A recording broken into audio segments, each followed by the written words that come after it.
안녕하세요. 맛있는 수다 팟캐스트로 만나는 미식 독서입니다. 어느덧 무더운 여름이 시작되었어요. 시원한 피서지 어디로 계획하고 계신가요? 뜨거운 태양 아래 더욱 열정이 넘치는 6월의 중순 팟캐스트에서 다시 만나게 되어 반갑습니다. 오늘은 저 별이 진행을 하도록 하겠습니다.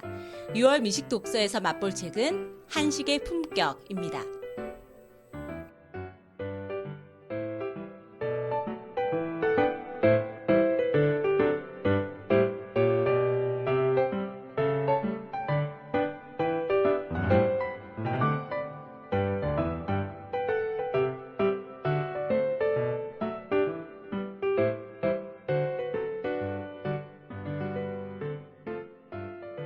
오늘 함께 책을 맛볼 맛을 아는 여자들, 만녀들을 소개합니다. 저희는 미식 독서의 별, 커피, 유니스, 클라라입니다. 반갑습니다. 이번 한식의 품격의 작가 이용재님은 건축을 전공했고 건축 칼럼니스트, 번역가, 음식 평론가로 활동하는 분입니다. 책의 평점과 소감을 한 분씩 나눠보도록 하죠. 먼저 클라라님. 네, 저는 평점은 4점입니다. 4점을 준 이유는요. 사실 표지를 처음 봤을 때는 별로 기대를 하진 않았어요. 제목도 그렇게 신선한 느낌이 들진 않았었거든요. 네. 근데 생각보다 내용이 조금 더 우리가 한식을 다른 각도에서 바라볼 수 있는 좀 새로운 책이었다. 그런 생각에 4점을 주었습니다. 네. 그러면 유니스님요? 저는 5점 만점인가요, 그럼? 그렇죠. 5점 만점에 4점 저도 주겠습니다. 저는 이 책을 처음 접했을 때가 제가 그 음식에 관련해서 굉장히 관심이 많았을 때였어요. 그래서 무엇보다도 이런 저자의 박학다식함과 예리한 비평에 놀라웠는데요. 그런데 읽으면서 좀 우리가 말할 때 그 어투가 있다면 이 글쓴이의 이 문투는 좀 모호하거나 설명이 생략되거나 또 지나치게 서양 문화의 관점에서 바라본 것이 아닌가 하는 점 때문에 인내심을 요구하기도 했는데요. 그렇지만 지금의 그 한식 문화에서 꼭 필요한 탁월한 음식 비평이라는 점에서 4점을 주게 되었습니다. 그러면 저도 4점을 주겠는데요. 저자가 진짜 박식하고 음식에 진심이라는 점, 또 유학생활 하면서 다양한 세계 음식을 먹어보고 평가하고 또 한식에 대해 고민한 점을 좀 높이 평가하고 조금 어려운 점도 있어서 4점이고요. 커피님? 네, 저는 5점 만점이라면 한 3점 정도? 제가 한식을 먹고 자랐고 네. 또 그리고 한식을 요리하는 엄마 입장으로서 네. 이 책 표지부터 보면 밥 공기를 깨트리는 사진입니다. 물론 이 비평이다 보니까 이 책은 한식에 대해서는 한국인들만이 비평을 할 수 있다라고 얘기를 해서 정말 필요한 책이란 건 알겠어요. 네. 그런데 이 한식에 대해서 파헤치는 이 내용들이 정말 저도 한국인으로서 그렇게 좀 불편한 부분이 조금 있어서 3점으로 줬습니다. 네, 알겠습니다. 자, 그러면 함께 나누고 싶은 부분이나 내용이 있을까요? 클라라님부터. 네, 저는 함께 나누고 싶은 부분이요. 저도 이제 그 한국 음식에 대해서 좋은 점도 많은데 굳이 이렇게 너무 많이 비판한 거 아닌가 하는 또 점도 있었긴 했어요. 하지만 또 저도 이제 시중 음식점을 다니면서 느꼈던 점, 공감했던 부분이 있었거든요. 그래서 그 부분에서 한 부분 소개하자면 44쪽에 서민 음식을 비판해서는 안 된다. 어머니의 손맛과 거의 마찬가지인 정서적 위상을 차지하므로 서민 음식을 비판해서는 안 된다. 그 부분이었어요. 그래서 우리가 한식이다, 어머니의 손맛이다라는 족쇄에 묶여서 무언가 변화를 시도하려는 노력을 게을리한다면 우리 한식의 개선점이 머무르지 않을까 하는 점에 공감했기 때문입니다. 네. 유니스님은 어떤 점을 나눠주실까요? 저는 93쪽의 내용인데요. 절인 배추는 왜 맛있을까? 어떻게 맛있어질까? 소금 덕분이다. 강한 소금가를 통해 수분이 빠져나오면 그제서야 배추의 고소한 맛이 확 살아나 전면에 등장한다는 내용인데요. 이것이 어떤 김치의 묘미가 아닐까라고 생각하고요. 또 김치를 하는 과정에서도 염수법이나 건연법의 그 방법으로 절이기에 대한 중요성이 있는데요. 잘 절여진 배추는 맛있는 김치 담그기의 기본 조건이라고 생각이 됩니다. 또 누구나 어릴 때 김장의 수고로움과 함께 어머니가 건네주시는 절인 포기배추 한 잎에 매우 무속을 싸먹는 것은 잊을 수 없는 우리들의 추억일 것 같습니다. 네. 저는 247페이지에 보면은 슴슴함에 대해서 나오는데 본래 이 용어는 지금 우리가 쓰는 아주 싱겁고 건강한 맛 같은 그런 게 아니었더라고요. 소금은 좀 건강을 위해서 줄이더라도 우리나라 음식이 매운맛과 단맛 위주의 양념으로 덮이고 많은, 그래서 모든 음식이 약간 천편일률적으로 좀 양념 위주로 이렇게 진한 양념으로 되는 그런 면들이 좀 아쉽다는 생각이 들었고, 여기서 계속 몇 번이나 얘기를 했는데 마이야르 반응 등을 조금 한식에도 접목을 시킬 필요가 있지 않을까 그런 생각을 해봤거든요. 커피님은요? 네, 저는 이 소금에 대한 이야기가 저도 굉장히 네, 좀 관심이 갔는데요. 소금을 좀 제대로 쓰자. 아, 네, 102페이지에 나오는 이야기인데 네. 우리 소금은 천일염도 있고 정제염도 있고 뭐 꽃소금도 있고 여러 가지가 있잖아요. 네. 근데 이 소금의 사용처가 네, 그 특징에 따라서 다 조금 다르고 소금을 어떻게 쓰는지에 대해서 또 맛을 더 끌어낼 수도 있고 맛을 또 높일 수도 있고 그래서 그런 부분을 좀 되게 이분이 건축학도다 보니까 굉장히 이과적인 성향을 갖고 계신데 이 한식에서 이 소금 부분을 굉장히 이과적으로 체계적으로 말씀을 해주셔서 그 부분이 저는 굉장히 네, 눈에 들어왔습니다.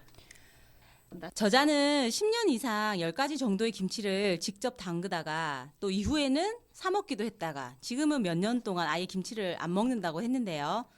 또 이 책을 쓴 지가 좀 됐으니까 지금은 먹고 있을지도 모르겠네요. 만년님들이 꼭 직접 해 드시거나 아니면 이거는 사 먹는 게 낫다 그렇게 생각하는 음식은 뭐가 있는지 궁금합니다. 클라라님? 네, 저는 김치를 좀 배추김치를 저희 가족은 잘 먹거든요. 다른 김치보다는. 아, 예, 특별히 이제 제가 다른 밑반찬을 많이 안 해주다 보니 배추김치를 잘 먹는 편인데 이 시중에 있는 거를 다 사 먹어봤어요. 근데 입맛에 맞는 게 없다고 하더라고요. 그래서 네. 1년에 한 번 김장은 되도록이면 힘들어도 하려고 노력하는 편입니다. 네, 네. 그리고 또 하나만 더 말씀드리면 네. 또 돈가스가 있어요. 근데 요즘엔 잘 바빠서 못하긴 하는데 그 이렇게 시중에서 아무리 음식점 가서 사 먹어도 그 우리 큰애들이 아직도 얘기를 해요. 엄마가 어렸을 때 해줬던 그 직접 이렇게 소금에 절이고 이렇게 뭐 튀김가루 묻히고 해서 해줬던 그 돈가스 맛은 잊을 수가 없다고 그 맛을 찾을 수가 없다 그래서 한번 우리 늦둥이한테도 해줘야 되나 이런 생각하고 있습니다. 네, 빨리 해주세요. 맛있을 것 같아요. 유니스님은요?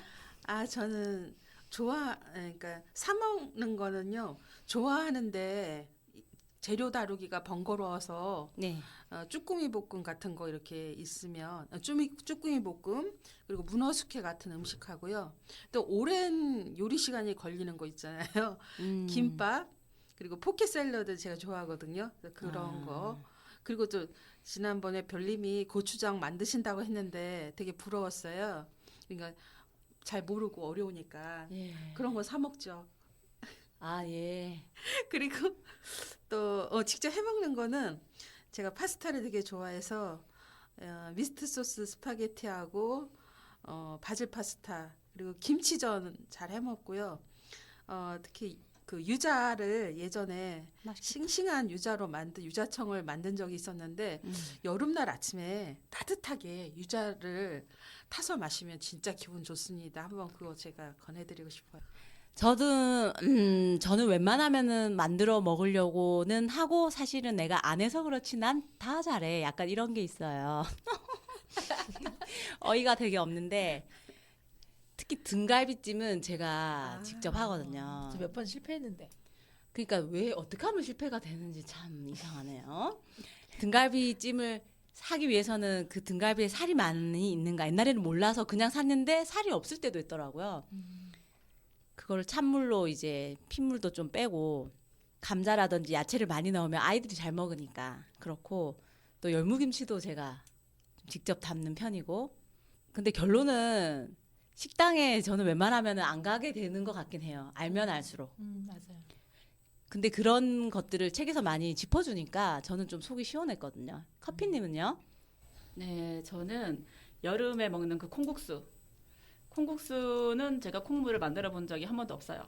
자, 이 콩국수는 밖에서 사 먹는 걸로. 굉장히 시간이 오래 걸려요. 그리고 고소하게 삶는 그 방법도 사실 좀 쉽지 않은 것 같아요. 그래서 이거는 외식으로 대체를 하자. 네. 네, 그런 쪽이고요. 그리고 뭐 집에서 꼭 해먹는 건 전 김치찌개입니다. 김치찌개는 사실 외부에서 사 먹는 것보다 제가 집에서 저 취향이 맞게 해먹는 게 훨씬 더 맛있더라고요. 그래서 예. 김치찌개는 꼭 집에서 만들어 먹습니다. 네, 딱 우리 커피님 보니까 열무김치 그렇게 맛있는 게 담그는 거 보면 콩물 맛있게 하실 수 있을 것 같은데. 맛있었는데. 아직 자. 시도를 안 해봤습니다. 네. 마지막으로요. 책을 읽다 보면 세계적 위상이 높아졌지만 아직 갈 길은 좀 먼 한식에 대한 저자의 생각을 엿볼 수가 있는데요. 만년님들이 생각할 때 한식에서 꼭 개선되어야 할 부분은 어떤 것이 있을까요? 유니스님 먼저 말씀해 주시겠어요? 저요. 네. 저는 이제 개선해야 될 점이 정말 많이 있겠지만 그냥 저는 1인 식사에 적합한 식사 양식에 대한 고민이 필요하다 그런 부분이 나오는데 거기에 제가 좀 많이 수긍하고요. 지금 점점 그 1인 세대가 늘어나고 있는데 혼자서도 당당하고 우아하게 식사할 수 있는 그런 분위기가 만들어질 수 있는 그런 형태 그리고 인식의 변화가 필요하다고 보고요. 두 번째는 그 밥에 대해서 단순하게 많이 이 저자는 생각을 한 부분이 있었는데 저는 솥밥의 형태로 좀 메뉴를 다양화하면 좀 한국 음식 문화가 좀 더 풍성해질 거라는 생각이 들었습니다. 그래서 이제 많은 점이 있지만 두 가지만 말씀을 드리고 싶어요. 네. 클라라님? 네, 저도 이 저자분의 말씀 중에 보면 위생적인 부분도 있었고 너무 간이 짜거나 맵거나 한 점을 많이 지적하셨잖아요. 저도 그 부분 되게 많이 공감하거든요. 그래서 네. 식당 갈 때마다 짜거나 달거나 맵거나 그래서 좀 그런 점이 좀 개선이 됐으면 좋겠고 그리고 위생적으로 이렇게 얼굴 찌푸리는 그런 부분 좀 개선되면 좋겠다 하는 네, 생각입니다. 네. 네. 저도 몇 가지 이렇게 짚어봤는데 특히 가정에서 우리가 반찬이 좀 다양한 걸 선호하다 보니까 여성에게 좀 노동이 많이 요구되는 현실 좀 개선이 돼야 될 것 같고 온 가족이 함께 준비할 수 있었으면 좋겠고 그러려면 또 너무 복잡하거나 하진 않아야겠죠? 그리고 식당 같은 경우는 높은 임대료나 인건비 때문에 그 재료 자체에 많이 투자를 못하는 현실인 것 같아요. 이런 부분도 사회 구조적인 거라 쉽진 않지만 좀 개선이 필요해 보이고 특히 고춧가루 얘기를 하셨는데 식약청이 주도해서 좀 맛을 몇 단계로 이렇게 나눠 가지고 우리나라 사람들에게도 마찬가지지만 외국에 갔을 때 이거는 매운맛 몇 단계다 했을 때 이렇게 좀 통용이 되는 그런 게 정해지면 좋겠다는 생각을 했고요. 마지막으로 커피님? 네, 저는 지난해 조리 그 학원을 다녔었는데 그 선생님께서도 말씀하셨던 부분이 한식이 세계화가 좀 어려운 부분이 이 계량의 통일화가 조금 어렵다라고 말씀을 하셨어요.